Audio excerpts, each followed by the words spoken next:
Hi, my name is Matthew Herzberg, and this is the Myopia Mindset. On this episode of the podcast, if you really think about it, optometry is the domain of myopia management. The optometrist is the expert. And yet, in my experience, I have seen so many optometrists suffer from the self-inflicted blocks or walls that they put in their own path on their way to expertise. My guest for this episode is Dr. Cheryl Chapman, and she has a ton of wisdom and real lived experience about how she grew organically into a myopia management expert. All of that and more is on the regular version of the episode. If you're a paid supporter of the Myopia Mindset by going to myopiamindset.com, you will get so much more of Cheryl's wisdom and her tips, stuff about, clarity about setting fees and working with parents who have done a lot of their homework before they get to the appointment,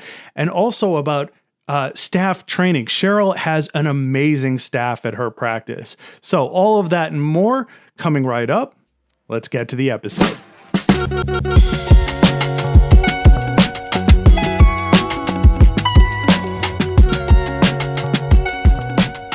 All right, on this edition of the podcast, I have a very special guest with me, Dr. Cheryl Chapman. She is an orthokeratologist and an expert in dry eye, lid care, axial length. She's the president of the American Academy of Orthokeratology and Myopia Control, and she is the co-founder and chief medical officer of Peak Pro. Cheryl Chapman, welcome to the program. Thank you for having me. I appreciate it.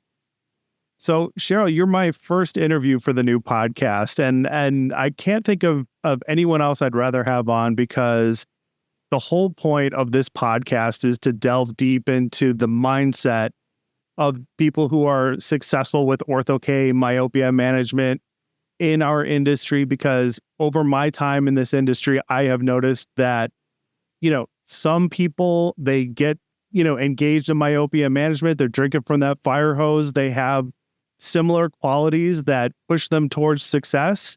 And then there's a group of, ODs and eye care professionals who struggle along the way. And I thought, I've met so many cool, interesting people. Why don't we sit down with them and have conversations? And then maybe we can help those who are looking to develop their own mindset. Maybe we can help them on their myopia journey. So thank you so much for joining me on this first deep delve into the myopia mindset. I'm truly honored to be here. I'm excited about it. Perfect. All right. So I wanted, when I was trying to think of what kind of questions I wanted to ask you, what I wanted us to talk about, I kept getting reminded of, Vision by Design, and we're about a month out from Vision by Design 2024. Great meeting, by the way. I had a great time. I was like, BBD is back. This is awesome. You were on stage and you were talking, it was your axial length lecture, and Cheryl Chapman is one of the best people to talk about axial length with. But you were talking about a specific patient of yours who had the longest axial length you'd ever seen. And they had been kind of compartmentalized by the rest of society and been told your future, you should only be looking for low vision jobs in your future. And you changed this patient's path. And I think it's important to start with these kind of patients when we talk about myopia management experts and orthokeratologists, because I think that ultimately y'all are defined by these kinds of patients. So let's start there. Tell us about that patient specifically. You know the one I'm talking about? I think I do know the one you're talking about. It's you never forget the longest axial length you've ever seen, right? That day in clinic was when I realized that my EMR only documents up to 30 millimeters, and anything after that, it just zeroes out. And so we had to put it in special notes that this patient's eye was over 35 millimeters long. And I had never seen an axial length that long before or since. I've seen them over 30 before, but since then. But it really struck me because the only reason this patient found me was because he had a meeting with my husband. He had done some side work for my husband in the past. My husband had never had a meeting with him while he wasn't wearing contacts until one day. And my husband went to lunch with this guy to talk about a few projects they were collaborating on. And the guy was wearing his glasses. And my husband took one look at him and said, whoa, you need to go see my wife. Because of course, Coke bottles, right? And so he came to see me, and his story was really interesting. He was in his early 20s, and he had been asking his whole life kind of like, what can I do to stop this? What can I do to slow this down? Because man, was he growing fast. Man, was his prescription changing fast. And he had been seeing retinal specialists, and everybody was just sort of like, well, this is your lot, like you've got to just know what the signs and symptoms of retinal detachment are, which I think 20 years ago when I was in school, like that's how you handled it. You have a high myope, you make sure that you educate on signs and symptoms of retinal detachment. And then there was this whole shift in optometry where all of a sudden now we have all these tools in our toolbox where we can manage these patients in terms of helping slow their progression and making sure that they don't get to a 35 millimeter eye. Like that's crazy. And so, yeah, this patient, he was very open about talking about the way he had been thinking about his career, going through school, making sure that whatever he did could be transitioned into low vision work if need be. Because for him, in his mind, it was not if, it was when it would happen. When would he lose vision? And he's 24 years old. I diagnosed him with glaucoma upon presentation. He has some posterior staphyloma starting. Like it's a little bit of a mess in there. We have stabilized him in terms of eye growth, but we're also having to manage all of these secondary diseases now. And, he's still a young man. I would not be surprised at all if at some point in his life he developed myopic maculopathy. So yeah, that's kind of crummy. Right. And I think it's important to focus on the fact that, for this patient, this was it, and that's kind of, I have noticed this commonality between, AAOMC doctors and orthokeratologists, myopia management experts who I've come across, where it's like, there are these kind of patients in their practice that like, it seems that life and the system is all but given up on them and just been like, here, this is the best option you have, hope for the best. And it's, like you said, it's not a matter of if, but when.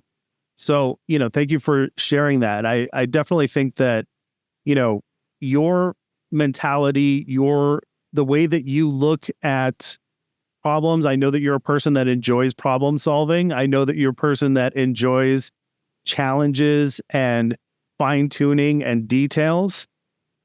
Was this always the case for you? I mean, when you got started in myopia management, like, well, okay, first of all, how did you get started in myopia management? Was it that same kind of mentality that got you started? I think the reason I really got started in myopia management is because I am a little bit of a competitive person by nature. Okay. It was very much an accident. I happened to be talking to a doctor at a retinal training when I purchased my Optimap, and he mentioned the term myopia control. And I felt like an absolute idiot because I really didn't know what he was talking about. He was very excited about it. And he was just saying all these things and I just did not follow. And I thought to myself, wow, this is my profession and I should at least be able to follow along with what this guy's talking about. And of course, I think he's from California and things sometimes hit the coasts a little bit sooner than they hit little Podunk, Nebraska. And so I was pretty optimistic at that point in time that, oh, give it time. I'm sure within about 6 months or 12 months, my state association will start, bringing this to our state meeting and whatnot. And, but again, being competitive by nature, I really wasn't patient. And it was about 6 months later, I think, when I had seen a post on Facebook that a colleague from South Dakota was asking doctors, hey, my niece who lives in California was told to stop her myopia, she should use atropine drops. Does anybody know about this? And at this point, I had been kind of searching online for more information and I knew what he was talking about, but I still was like, oh my gosh, this is insane that here's an optometrist having to ask this question that doesn't know about it. And I still don't know about it, enough about it. And so I contacted that doctor from California who had originally introduced this idea of myopia control to me. And I said, you know what? I can't wait anymore. Where should I go? I need to go get education on this. What conference do you go to? And he said, Vision by Design. Yes. And I had not heard of it before. And I was like, okay, like luck was on my side. It was about a month before the conference. I blocked my schedule, booked my flights, booked my hotel, and went to Vision by Design. And it was the most amazing, enlightening conference that I've ever been to. It opened up my mind in ways that I had no idea existed within our profession. And I think that since that time, there has been an evolution where now it's not a mysterious thing. At least doctors know a lot more about it now. They're starting to get education in schools. You're having online CE that doctors can do. Like, there are more nuggets out there that seek out and learn a little bit than there used to be. But yeah, I just could not sit back and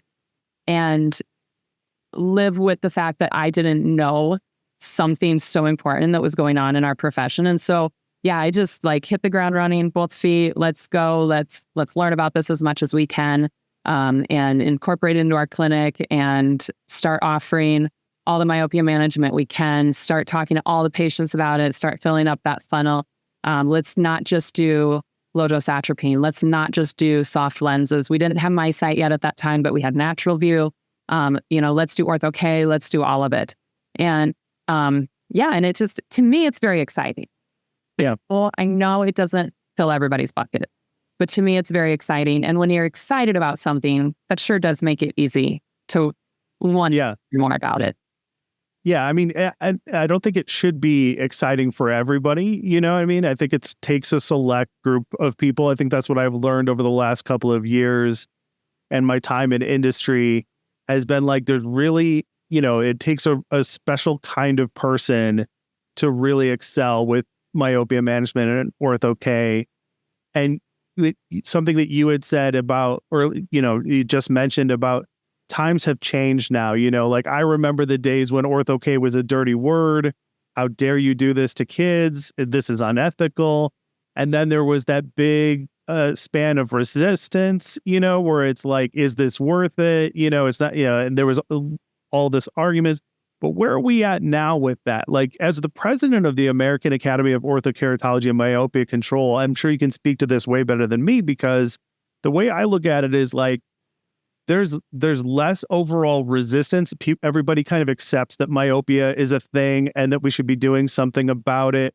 But we kind of find ourselves in a new leg of the problem, where it's like the adoption or adaptation of a myopia management practice.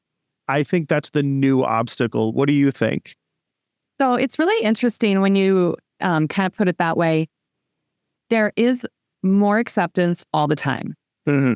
One of the things that's really helping us is when you see companies like Apple come out with, a statement where, we're going to have on our next upgrade, we're going to have ways to monitor outdoor time on Apple Watches. We're going to have ways to monitor screen distance. And if you hold your screen for too close for too long, a warning will pop up. And if you looked at their press release on that, it actually cited the International Myopia Institute white papers as their source. And so that really validated all of these studies, all of these doctors who are, working in research and saying that this is a thing, and the World Health Organization who's saying this is a thing. Like, that was really nice to be able to say, look at this. Here we have a large, giant corporation that's trusted, saying, yes, we believe this is a thing. So that kind of validates it a little bit. And then I think when you have that to stand behind, then it's easier to go in and educate your local pediatricians. And it's easier to say to a parent, yes, this is a real thing. It isn't snake oil. It isn't voodoo. When I work with even ophthalmologists in my area, I do a lot of co-management for different disease states. And one of my patients was going in she's got a bilateral ptosis. She's also a progressive myope. So she was going in for her ptosis consult with the ophthalmologist, and they told the ophthalmologist she's doing Ortho K. And he's a younger ophthalmologist at our med center here in Omaha. And he was like, no, don't do that. Don't do that. So they came to me the very same day in the afternoon, and they're telling me this story. And so after they left their appointment with the ophthalmologist, he went across the hall to one of the optometrists on staff and was like, what is this? What are they talking about? And she was like, no, this is real. Like, studies, here's safety studies. And this young ophthalmologist called the patient about an hour after they left their appointment and said, I'm sorry, I was wrong. And I'm like, whoa, like, when 20 years ago, when you're in optometry school and you're learning about some of the dynamic between ophthalmology and optometry, you wouldn't, I don't think, really hear a whole lot of stories about an ophthalmologist calling a patient to say, I was wrong about something that optometry said is okay. And it is okay. And so like, it's always a battle. It's always a fight to educate the public and other professionals on something that is very new. But one of the things that I think is most exciting about myopia management is that optometry is the expert. Get to lead the charge. We get to be the ones that do this. And I would say, if not us, then who? Right. Optometrists are the specialists. Yeah, it's fun. And that I'm glad you just said it's fun, because there is so much negativity in optometry. There's so much feeling of, almost like helplessness for a lot of optometrists. And your attitude, just in general, for those who don't know Cheryl, she's an extremely upbeat, very positive person who I think speaks a lot to her myopia mindset and how she goes about like solving problems and delivering care to her patients. What is it about your positivity? Like, where does that come from? And how, because like I've seen so many like optometrists who are interested in myopia management get so out of sorts about it so quickly without realizing like what it takes to be like, even just get started in it. So what would be your advice in that situation? Like, where does this source of positivity come from? And how did you make it work for your practice? Well, I think I kind of just got lucky that for whatever reason, I've always just been sort of a naturally positive or optimistic person. But as an adult, as I read books on human behavior and books on business and all these different things, I realized that, we can train ourselves too, right? Like, you can do exercises, mental exercises, to help retain, positive attitude or, optimism, gratitude. It's one book that I read one time, and I can't even remember the name of it, to be honest, but it talked a lot about how we really only have so much space in our minds. And if you let the negative take up a lot of that space, you really just don't have room for the positive. And on the other hand, if you fill it with positive stuff, you really don't have room for the negative. And so, like, one of the things that we started in my house with my children was we started what we call a tree of gratitude. And we set a little tree sitting on the center of the table, kind of like where you would have like flowers or whatever. And we have a bowl with slips of paper and little paper clips. And whenever we have family dinner, people can write down something that they have gratitude for, and they can hang it on the tree like a leaf. We do things like that with our kids to kind of help reinforce what it means to like practice having gratitude in your life, practice having positivity in your life. Because the reality is, no matter who you are, no matter how blessed you are, no matter how many opportunities you have, you will always run into obstacles in your life, because that's part of the ups and downs of life. And how you react to those things will impact ultimately like where you end up. Because, outside looking in, some people might look like their life is perfect, but nobody's ever got anything perfect. Everyone always has their trials and tribulations that they run up against. And so you just need to figure out how you're going to deal with that. When you're talking about something like trying to incorporate a new protocol in your practice, let's say you want to bring in myopia management, or you want to bring in dry eye specialty care, or you want to bring in aesthetics or whatnot, like, you have to see the long game. You have to understand it is a marathon, not a sprint, and you have to do things in pieces, and you have to have staff that can help you incorporate this. And you're best off really picking something that interests you. It doesn't have to be myopia management, but if you have something that interests you, it will be easier to maintain that long term, to run that marathon instead of just a sprint, so that you don't get bored and get frustrated and lose interest in it, and so that it feels fun instead of feeling like a job. And I think that in today's day and age, with managed vision care plans and optometrists are trying to figure out how the heck to stay profitable and how the heck to pay their staff what their staff deserve to be paid, like, you need to have something in your clinic that helps bring in some extra cash, whether it's myopia management, whether it's dry eye, aesthetics. Like I mentioned those because those are my favorite. But you have to find what you love and then, sit down and get a game plan. And if it's not something you're super good at, try and find a peer or a colleague that you kind of jive with who maybe has done it well, and ask them if they'll mentor you. Ask them if you can shadow at their clinic, because a lot of what we're doing is replicating what other successful clinics have done. I look at, I wasn't first in on myopia management, right? Like, I came to Vision by Design and I was a sponge. I was talking to people like Dr. Cheryl Hertzberg. I'm talking to people like Dr. Paul Levine, like Dr. Caroline Kauke, like all these greats, right? And I'm figuring out what's worked really well for them. And then I just try and emulate that. And I try and build that into my clinic. Like, I didn't invent all of this stuff. I'm just a lucky recipient of those who went before me. So what's one or two things that you picked up from those three individuals, or anybody from a Vision by Design, that you brought back to your practice? Because I think that's a very important point that you just made, right? Like, you don't have to be perfect. Like, I've seen so many optometrists try to start out with Ortho K, and they start hitting walls immediately because, like at the AOMC, the turn of phrase is you got to go all in, right? And I don't think a lot of docs understand that, and they kind of dabble or dip their toe in the water, and then they start meeting opposition, they start having issues, and then they quickly spin their way out of that. So, what is like one of those things that you brought back from Vision by Design, that one or any other one, that you think help like implement Ortho K and myopia management in your practice? Well, one thing was hearing what other people are doing in terms of setting fees.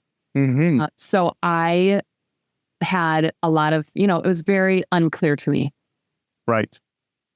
Especially because it was not common, not nearly as common then as it is now. And it still really isn't that common in the Midwest, but it was very unclear to me, like, what I should charge for this. And so, like, to be able to talk to other doctors and hear, like, okay, well, you can do a global fee, or you can do like a 1-year global or a 2-year global or subscription, whatever. Like, to hear those different discussions really helped me wrap my head around some of those things that are just like the stuff that's not fun, right? Like, setting fees is not fun. Another thing that I think was really helpful was Dr. Caroline Kauke shared with me different informed consents that I could use. Like, why on earth should someone sit there and try and write something themselves? Right. Like, that doesn't make any sense. Like, borrow it. Like, our colleagues are willing to share this stuff. And it can help you get those protocols laid down in place fairly quickly. So just some of that, like, admin type stuff, and then just kind of learning from their fitting techniques. So when I wanted to start fitting a particular software design lens, I was talking to Paul Levine, and I was like, hey, can we do a screen share and design this lens together? And he totally was like, yeah, let's do it. It was so great.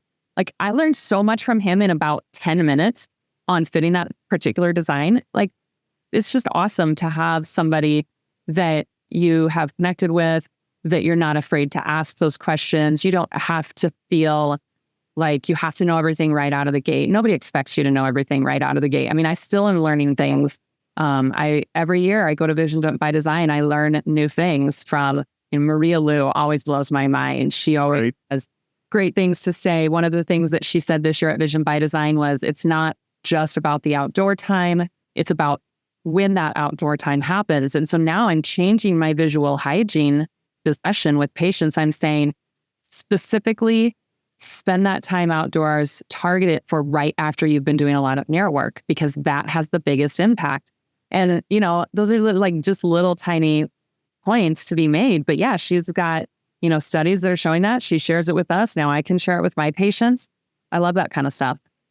Right. For sure. I love it. And, you know, let's also talk about, you know, what is like a wall that you would have hit too, because you mentioned like, I didn't know everything out of the gate, you know, and I think that this is another similar quality that I've observed in ECPs that are successful with myopia management. And you definitely have the personality for it, that like when you come up against an obstacle, you are the kind of person, correct me if I'm wrong, that like that just gets you more excited about dialing into it, figuring out why it didn't work, and then begin to troubleshoot that problem. So what kind of, you know, initial obstacles did you hit? Like you went to a Vision by Design, you brought back these key pearls, you connected with other people in the industry and in the community. What are some issues that you came across when you implemented? Gosh, like there's so many examples that I can think of, right? You can run into staff not being on board, or you can run into a patient where you just can't get them where you want them to be. Or you can run into a patient where, and what I mean, you can't get them where you want them to be, like maybe they're like a high myope and you just can't help yourself. You take on that high myope case before you're really ready for it. Guilty. Right. Like, and then you're like so disappointed in yourself because you just couldn't do a good job with it. And you, of course, lost money on it because you kept trying. Or, you know, you run into a parent that's just super difficult to deal with. And because they're like a tiger mom and they take a ton of time, your time, staff time, everything. Like you run into that stuff. Or bigger problems like, I don't know, for example, the pandemic where like you all of a sudden weren't able to get patients in and you're worried about paying your staff and you're worried about closing your doors and you're like, just like super big stress, right? But one of my favorite sayings that I unfortunately have had to use more than once is never waste a crisis. Okay. So whenever you find yourself run up against something that is not ideal, there's always a way around it. And ultimately, hindsight will often show you how that ended up being an opportunity for change, an opportunity for growth, an opportunity to rethink. And, you know, human nature makes us want to survive. Mm-hmm. So when you get your back up against a wall and you have to claw your way back, you're going to work for it. You're going to work hard and you're going to make yourselves better than you ever were before. And it's not just with myopia management. I've had times where I've had employee dishonesty that I had to deal with. It was awful, right? I've had times where recently my office manager passed away. Like just like really awful things that can happen in a person's life and can really get you down. And like you just have to move forward, take the good parts of what you can find out of those ashes and build them into something new. And there's always a positive spin that can be put on stuff. Yeah. Yeah, I appreciate you saying that so much. I am a huge believer in that we do our best learning as human beings when we are making mistakes, when things aren't going correctly. Like, yes, you can learn when you're killing it and you're doing things like near perfect. But for me, it's like, if I'm good at anything, it's only because I've like crashed and burned at it first for some reason. And that just seems to be how I learn the best. And it reminds me of the attitude like Carrie has about where he will tell people like, you have to learn how to forgive yourself first and foremost, and remember that you're not perfect. And I found, a quote by you that said something that I definitely want to read, where it said, read here on the podcast, because I think it sums it up perfectly, where you said, embrace the concept of giving yourself grace.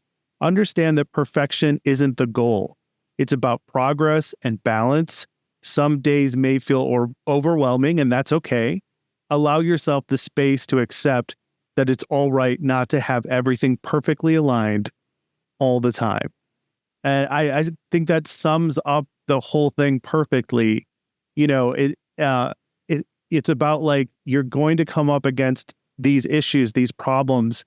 Myopia management, Ortho-K, seems to like bring these things out. You mentioned staffing. That is a huge component of an Ortho-K practice. And I think we're always remembering that you are not perfect and you don't have to be in this situation, and I think there's a lot of issues with new to Ortho-K docs where they expect perfection out of themselves. So I really appreciate you bringing that up, because I think it's definitely a quality that you all share. And I think it needs to be said over and over and over again. So thank you so much for sharing, Cheryl. And thank you so much for coming on the podcast. This is why I wanted to start with you as like my first official interview, because I think it sets a great pace for the rest of how I want this podcast to go, because I really do want to share the magic of a Cheryl Chapman, you know what I mean? And like what got her to this point, what she's looking forward to, what are the struggles that she's had. So like, thank you so much for coming on and sharing with us. And if anybody wants to get in touch with you, the AAOMC, or anything else that you're involved in, how would they do so? What's the best way to get in touch with you? One of the best ways to get in touch with me would be through LinkedIn. Just look me up, Dr. Cheryl Chapman, CHERYL CHAPMAN. And if you're interested in what we're doing with dry eye and the support that we lend to doctors, you can contact us at peakpro.com. And we love to help doctors supply great supplies to their specialty contact lens patients, as well as to their dry eye patients, as well as help their patients be compliant with the prescribed treatments. Fantastic. Definitely. And definitely, folks, Vision by Design is like the Super Bowl of myopia management. It is the premier meeting to go to. I absolutely love it. I'll go every year unless life says otherwise. And it really is a great place to meet up with people like Cheryl Chapman. Like I forgot to ask you this earlier, so I'm gonna tack it on to the end here, but like when your first Vision by Design, you went to a boot camp, right? Like, do you remember what year that was? What the location?